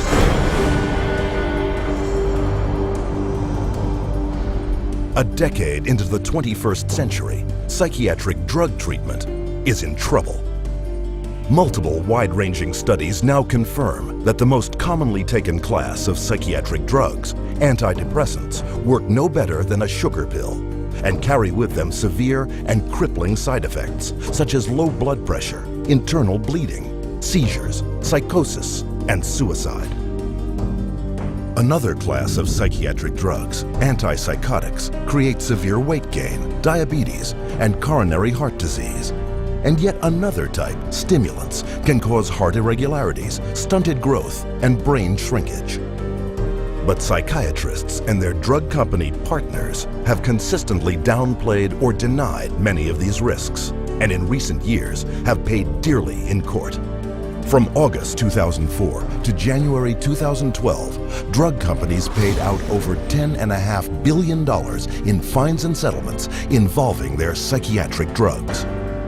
All this has undoubtedly influenced 6 major pharmaceutical companies to close their psychiatric drug research labs, a development that now has psychiatry groping for answers. For the last several decades, psychiatry has really been involved in what they call biopsychiatry, which is really trying to modulate behavior and emotions and thought based on altering brain chemicals. But now we have these large pharmaceutical companies that are saying they're not even going to research that area anymore, and increasing literature reports that these drugs don't even work and never did work. With a litany of disgraced and destructive procedures and a long list of human casualties, psychiatrists are continuing their desperate habit of dredging up failed and dangerous treatments and presenting them as breakthroughs. The attention is now being put on direct physical and electrical applications to the brain. The biggest example of that, the one that there's most experience with, is electric shock. But there's all other variations on that, such as transcranial magnetic stimulation, vagus nerve stimulation, deep brain stimulation, all different ways of applying electricity and magnetism to the brain. In the first of these experimental psychiatric treatments currently being marketed, transcranial magnetic stimulation, psychiatrists shoot powerful electromagnetic waves directly through the brain. TMS treatments assault the brain with 3,000 electromagnetic pulses a minute for 40 minutes at a time, 5 times a week for 6 weeks. At a cost of around $12,000, it's neither cheap nor effective. The best studies have shown that 70% of the time it's completely ineffective. When we look at that supposed 30% benefit rate, though, we've got to remember that about 20 to 25% of that is due to placebo. There's no rational scientific way to justify invading your brain with damaging input in order to get the same response as placebo. Just take a placebo pill. On top of its absurdly high failure rate, transcranial magnetic stimulation can cause migraines, seizures, and induce suicide. And that's just in the short term. Long-term effects have never been studied. Equally ineffective, and perhaps even more dangerous, is the so-called vagus nerve stimulation, a procedure where a battery pack implanted in the chest sends electrical impulses every 5 minutes along a very important nerve. It's like a pacemaker in your chest attached to the vagus nerve that connects the brain to the heart. And you stimulate the vagus nerve, and for some reason that sends a signal up to your brain, which for some reason is supposed to jazz up your chemicals and affect your mood state. It was developed first about 1966. They were doing it to treat high blood pressure. It didn't work, and so I guess they've been looking for something to do with it ever since. Really, we have no idea really how it works, why it should work. It's not based in any real knowledge of medicine. One of its foremost proponents in the world openly concedes there is no science behind vagus nerve stimulation. Fundamentally, we don't know how it treats depression. And fundamentally, we don't know what depression is in the brain. Unfortunately, we need a lot more science research about that. We do have ideas and theories, and we do know that... Although its biggest advocates admit to knowing nothing about what they're doing, psychiatrists practicing vagus nerve stimulation still subject their patients to such side effects as neck pain, breathing problems, difficulty swallowing, and life-threatening cardiovascular problems, not to mention a hideously high failure rate, and fees that can run from $10,000 to $25,000. But the most desperate psychiatric treatment of all may be deep brain stimulation. Here, metal wires are implanted deep into the brain, which will be barraged with continual electrical jolts courtesy of a battery pack grafted into the collarbone area. DBS, as it's known for short, has actually been a psychiatric work in progress since the early 1950s, under CIA psychiatrist Robert Heath, who was experimenting in human behavioral control. An ongoing failure, it is being dusted off by psychiatrists today as yet another miracle cure. Without a doubt, when you put an electrode in the brain and you constantly administer electricity, there is a physiological change that occurs on a continual basis. That's why this electrode is put in the brain. But we don't know what the effects are in the long run. We know some of the shorter-term mental effects that happen relatively soon after the wire's been put in include personality changes, inability to have executive function, which means cannot make plans for the future, cannot make decisions for themselves, change in personality. Criminal behavior has been seen after implantation of a brain wire. Even its own supporters confess that deep brain stimulation is a serious and potentially risky procedure, and very experimental, whose side effects include cerebral infection, insomnia, delirium, bleeding in the brain, and a suicide rate skyrocketing nearly 400 times. These statistics for suicide with deep brain stimulation are the worst suicide rates that we've ever seen from any procedure or treatment or medication or operation of any kind that's ever been devised. Though the risks to the patient are frightening and profound, deep brain stimulation is a big moneymaker for psychiatric surgeons, raking in around $30,000 an operation. You see, this is what concerns me about some of these new techniques, whether they're electrical or chemical. They still do not address the problems that cause the person to be depressed in the first place. Even with a stunning lack of success and a horrific list of side effects, psychiatrists and psychologists, the most prominent with strong financial ties to industry, are nevertheless showering their professional endorsement on this so-called neurostimulation market, whose income, as a result, is soaring by an estimated 20% a year. It looks to me like it's just the same story going over and over and over and over. We had things we did in the 19th century, we had things we did in the 20th century, and if you go 100 years into the future, basically everything psychiatry is doing now will have disappeared and be dropped. It'll be something different. Is it ever going to become effective? The answer, of course, is no. For when you consider psychiatry's track record, there is not only a lack of answers, but a long history of false claims, heartbreaking betrayal, and needless human suffering. One might then ask, so if psychiatry doesn't work, costs a lot of money, and harms its patients, what should one do? Fortunately, there are answers, but they lie outside the field of psychiatry. The first thing one should do is visit a qualified non-psychiatric doctor for a thorough and searching medical workup. When a person comes in and they're having some sort of problems with depression or some sort of mental illness type symptoms, most certainly the first thing I do is not send them to a psychiatrist, because there's underlying metabolic and organic things that are most likely going on that are contributing to this situation. The reality is that there's an underlying condition that needs to be addressed. There's a cause, and by just covering up a symptom and changing body function, even though you're not feeling a symptom, the problem still exists, and you're only moving closer to something more serious and more dangerous while you're on that medication. And from these objective findings on our physical exam and the objective findings on our laboratory or other testing that we've done, we can confirm a diagnosis, a medical diagnosis that's consistent with the patient's complaints. One study found that 58% of psychiatric patients were suffering from an underlying physical illness, actual measurable medical disease that can be detected and confirmed with a lab test. There is nothing to lose by looking at alternatives, whether that's behavioural management or dietary intervention, or perhaps looking at toxicity in the environment. Where is the problem with going along that route? Do your own research. Don't just accept what a doctor says or what he offers you in the office. Get informed. Know what's out there.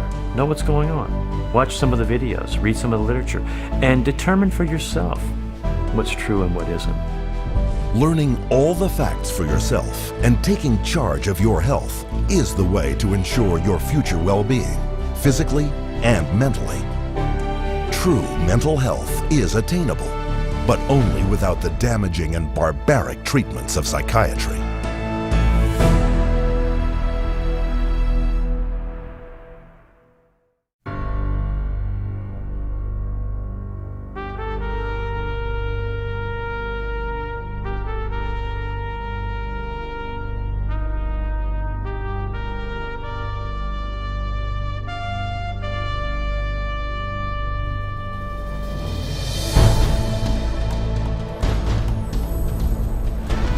Founded in 1969 by the Church of Scientology, the Citizens Commission on Human Rights investigates and exposes psychiatric violations of human rights. It all began with the case of one Victor Giori, forcibly committed to a Pennsylvania psychiatric hospital. The hospital psychiatrist accused Giori of babbling incoherently and labeled him a paranoid schizophrenic. But Giori wasn't insane. He was speaking Hungarian. CCHR filed a lawsuit against the hospital and its abusive psychiatric treatment. Their defense of Giori was so tenacious that in the middle of the case, the psychiatrist running the hospital stood up and announced, "We want nothing more to do with Victor Giori." Securing Victor Giori's release was the first of thousands of cases championed by CCHR. CCHR challenged involuntary commitment laws throughout the United States and internationally. What we found were that people were being incarcerated without any legal rights. They had no right to an attorney. They could be drugged, shot, lobotomized without their consent.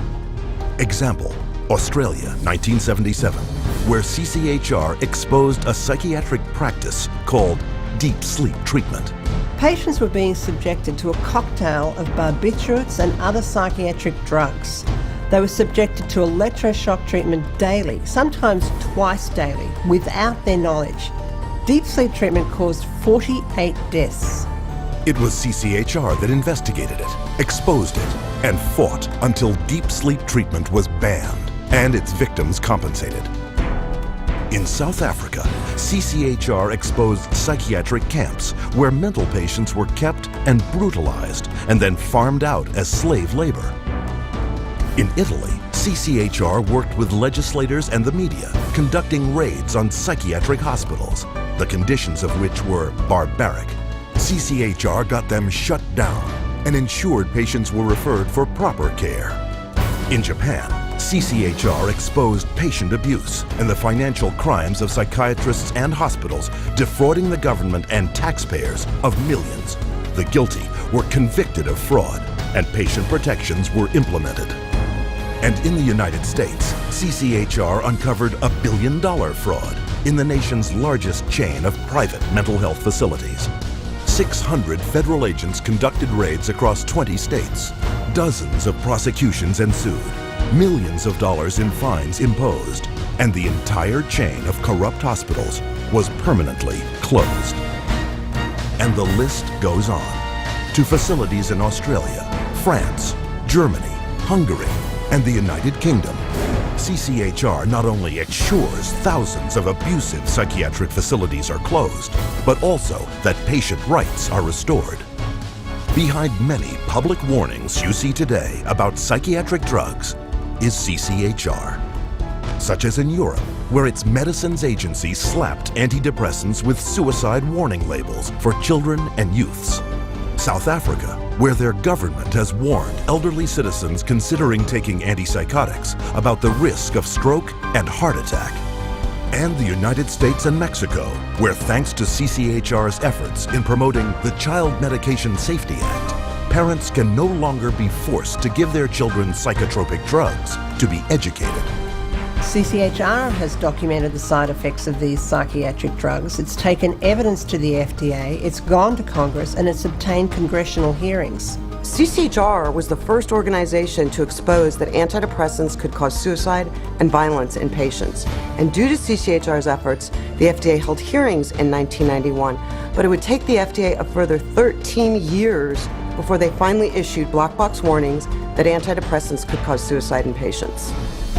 All told, it's better than 150 laws and more than twice that many official drug warnings, forever safeguarding the public from the dangers of the psychiatric pharmaceutical industry. People do have problems in life. Sometimes they're very serious, but the last thing you want to do is hurt them, and that's what psychiatric treatments do. There are treatments and methods that do work, that are helpful without the violence of drugs and electroshock. But they cut across the vested interests that are making billions of dollars from psychiatric drugs every year. History has shown that virtually every workable treatment, every one that has been available for the seriously mentally disturbed, people who actually need help, has been suppressed or shut down by the vested interests of psychiatry and the pharmaceutical industry. The public's largely been getting their information from the industry that benefits from putting them on psychiatric drugs. It's an advertising campaign. It's not science, it's marketing. CCHR is causing things to change by being champions for a growing number of well-intentioned people who are risking their professional careers to speak up against the abuses of psychiatry. Having that support from a group like this has made a tremendous difference in what I feel personally that I've been able to accomplish. So I think of CCHR as fellow soldiers. I'm unaware of any other organization that does the kind of work that CCHR does, particularly on the scope and the level that they do. CCHR has been very effective at moving the ball down the field, one at a time, one state at a time, one legislator at a time. CCHR has had the resources to be able to teach and have legislators become more aware of what the problem with the psychotropic drugs are. CCHR has researched the issue. When you need the facts, you go to CCHR. CCHR is the only body, by the way, that I've ever seen that actually has the backing to be able to stand up and do something now anywhere in the world. Today, CCHR has over 250 chapters in 30 countries across the world. Its international headquarters in Los Angeles, California, serves as a public information clearinghouse, documenting psychiatry's invasive and harmful practices and publishing its findings in 17 languages. More than 12 million copies have been distributed to healthcare professionals, government officials, educators, and business leaders around the world. The headquarters is also the site of the world-renowned exhibit, Psychiatry, an Industry of Death. Centered around a series of short documentary films, this state-of-the-art exhibition presents the history of psychiatry. From its origins, where the mentally ill were caged like animals, to the present-day mass drugging of society as the cure for invented mental disorders. Traveling versions of the exhibit visit hundreds of cities across 5 continents, opening the way for hundreds of thousands to discover for themselves the dark truth behind psychiatry. CCHR has also produced an entire series of award-winning documentaries exposing the abuse and deceit behind psychiatry's pseudo-scientific facade. All told, CCHR documentaries and public service announcements have appeared in print, on the airwaves, and across the internet, informing nearly 200 million people with the facts about psychiatry and psychotropic drugs. Because of this work, awards and recognitions for CCHR's accomplishments have poured in from governments and professional organizations throughout the world. Wherever and whenever psychiatrists abuse human rights, CCHR takes its message to the streets. From the United States to Japan, and from Canada to the United Kingdom, prominent members of CCHR lead marches to secure the protection and freedom from psychiatric abuse for everyone. You've got 1 million people being electroshocked every year, you have someone being involuntarily committed every 40 seconds, and you have 20 million children taking mind-altering drugs, and it's all under the guise of mental health. The only way you're going to get humane treatment in the mental health system is to take psychiatry and its vested interests out of the picture. And only then will people be able to truly obtain mental health. There's so many ways that people can get involved and help inform others. Our award-winning documentaries are available online, as are informational brochures. We have a psychiatric drug database where people can look up drug side effects for themselves, their loved ones. We have a very active social media network. It's all about getting informed, helping people make educated choices, and helping to spread the word. You have 2 choices. Either you pretend you knew nothing about it, or you do something about it. With knowledge comes responsibility. That's why we're here. That's why people are joining forces with CCHR. Thousands from every faith and walk of life have joined CCHR to defend human rights against psychiatric abuse. It is a fight that will continue until psychiatry's abusive and coercive practices cease and human rights and dignity are returned to all. Your help is needed. Join us in the fight.